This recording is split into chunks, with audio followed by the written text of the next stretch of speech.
धम्म प्रभात। बहुत बहुत साधुवाद। कल्याण हो, मंगल हो, दीर्घायु हो, सदा सुखी हो। आज हम संगत कर रहे हैं कि जो ओबीसी, एससी, एसटी और माइनॉरिटीज है, इनमें संवादहीनता है। ये आपस में एक दूसरे की टांग खींचने से बाज नहीं आते। ये आपस में एक दूसरे से बहुत ही ईर्ष्या करते हैं। इनके अंदर एक दूसरे के प्रति ना ही कोई त्याग है, ना ही कोई समर्पण है। ऐसा लगता है कि इनका जो कारवां है वह फुल प्रूव नहीं, अधकचरा है, अनप्रूव्ड है। कल मैहर के कार्यक्रम में हम थे, तो जो 40 साल पहले राग अलापते थे, ब्राह्मण ने ऐसा किया, ब्राह्मण ने ऐसा किया, ब्राह्मण ने ऐसा किया, आज भी वही राग अलाप रहे हो। इस 40 साल से तुम क्या कर रहे हो?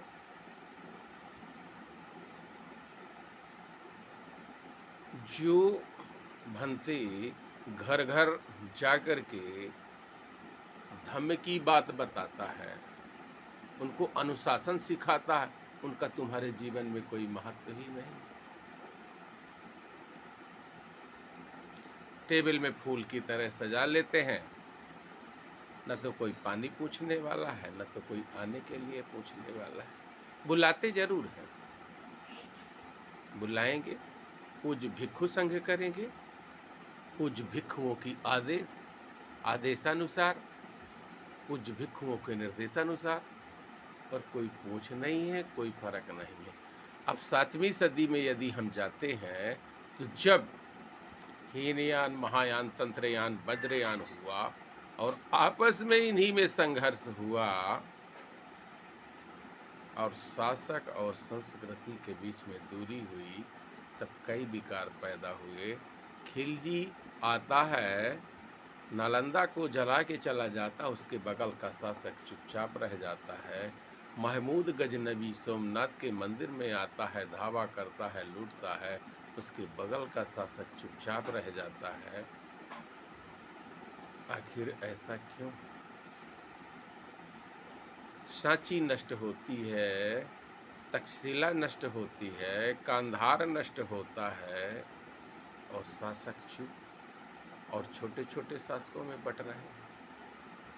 इसका मतलब है कि हमारा जो विजन है वो पूरी तरह से खत्म हो गया था।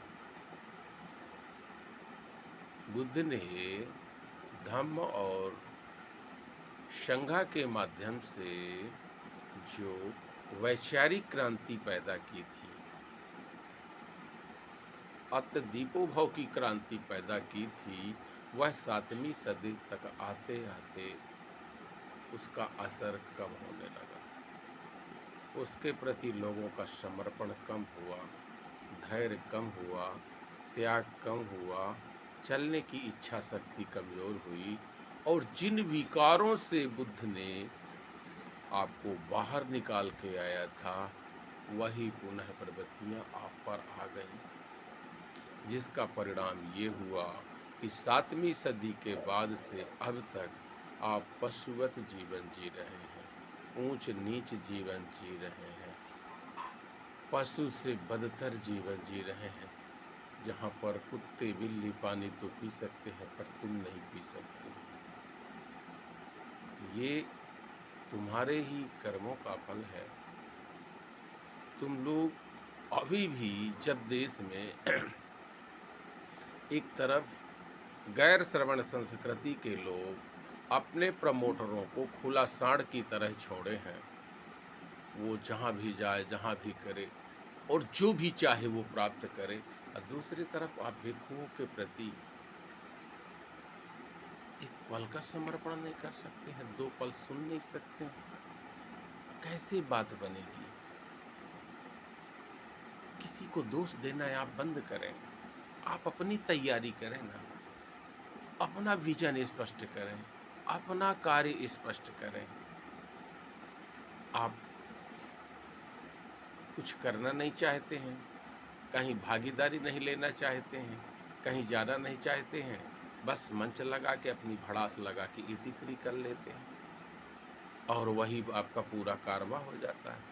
आपने इतना कह लिया, बस हो गया, हम बड़ा किए, बड़ा किए, बड़ा किए, दिन भर भाग रहे हैं, दिन भर भाग रहे हैं।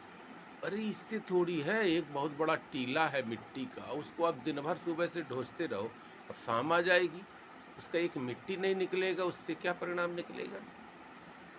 तो आज आवश्यकता है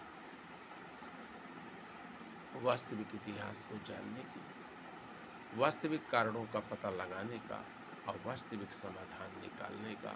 बहुत बहुत साधुवाद। कल्याण हो, मंगल हो, दीर्घायु हो, सदा सुखी हो। हम लक्ष्य बनाएं और लक्ष्य हासिल करें, बस